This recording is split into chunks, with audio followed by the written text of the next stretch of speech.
Tú, que colgaste el infinito en los cables de la luz.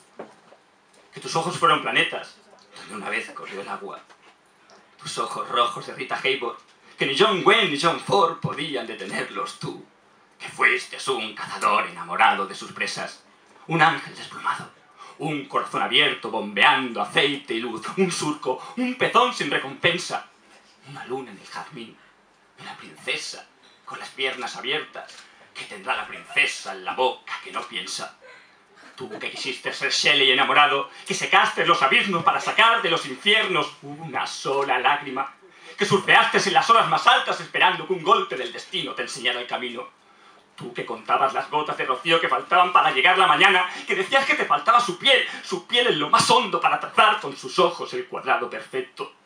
Tú lanzando diccionarios al mar, buscando palabras en los mapas hundidos, descosiendo la verdad de todo lo que no oliera a tierra. Tú que alzaste el puño una y otra vez para picar la roca de una vida indecente.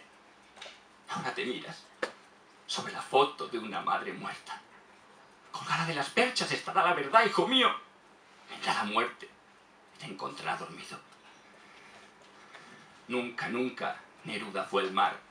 Todas las ciudades son panteras a medianoche y algo cae como el tiempo en un reloj de arena. Hay libros doblados por páginas que no existen, palabras que se borran porque nadie las dice. Hay labios convertidos en islas, una cerradura detrás de cada ojo, el fin del mundo. Hace exactamente una hora. Lo que tarda el agua en arrugar mis manos sin ti. Despierta, despierta ahora. Ser agua que rompe la espuma. Gota en filo de alambre, ser palabra en el corazón y en la mirada, ser ciudad que se deshace en putas de pechos dulces como perfumes, ser reloj sin tiempo, porque el tiempo es odio, y todo lo contrario, una luz de amanecer sobre el agua. Y aúlla, aúlla, con la cresta afilada, en faros que se esconden detrás de las tormentas, con las uñas azules rozando los relámpagos, y que de tus dientes cuelguen poemas, cuelguen los besos leídos en su boca, cuelgue el infinito, cuelgue tu sexo desnudo, cuelgue tu último epitafio.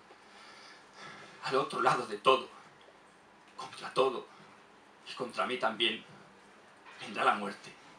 Y al otro lado de las curvas estarán mis manos amándote en silencio. Vendrá la muerte y tú luchando hasta enterrarlos en el mar. Gracias.